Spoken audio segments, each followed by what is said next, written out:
In this video, we are going to learn how we can create a immutable class using Lombok. So, what is a immutable class? First, we need to understand this. A Java class can be considered as an immutable class if it has a private and final fields. We should not allow any setters in the class. And next, we should mark this class as a final, and we should provide a parameterized constructor to initialize all the fields and properties inside the class. Okay, so first we will see the traditional approach how we used to do before Lombok. So this the class which I have created for this one is author without Lombok. So I'm using three properties in this one: ID, name, and surname. And then I will generate one constructor using fields. All right, I have generated this constructor. Now I will generate getters only because setters are not allowed as a part of immutable class. So I will select all and generate. So getters are created. Then I will generate our toString method, toString with all the parameters, and then I will generate equals and hash code. So where is that? Hash code and equals with all the fields generate.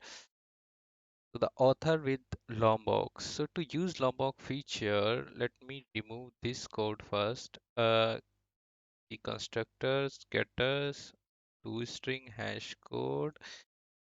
So I will remove the private also.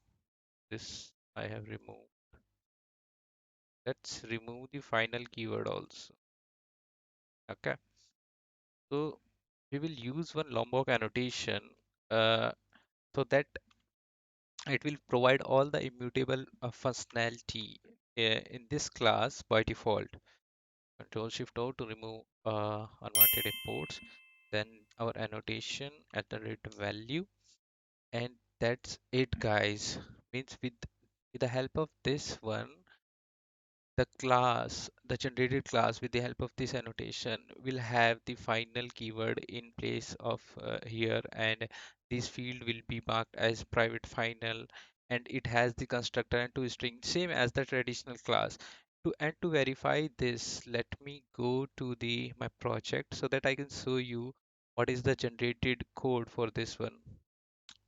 Go in System Explorer, open. Oops, it's on second screen. So I will go in the target classes. This is my package, and I will go with author with Lombok, and it is open now. Now the author with Lombok. All right. As you can see, means in the IDE, let's have a look. This class doesn't have final, but here it has a final keyword. This class doesn't have private final, but in the generated version, it has the private final. And it has the getters equals hash code to string, and this and the constructor also to initialize all the final field. All right, and this is happening because of this annotation, guys. So for to create the immutable class in Lombok, just we need to use the iterate value. That's it, nothing else more required for this one. Hope you like the video.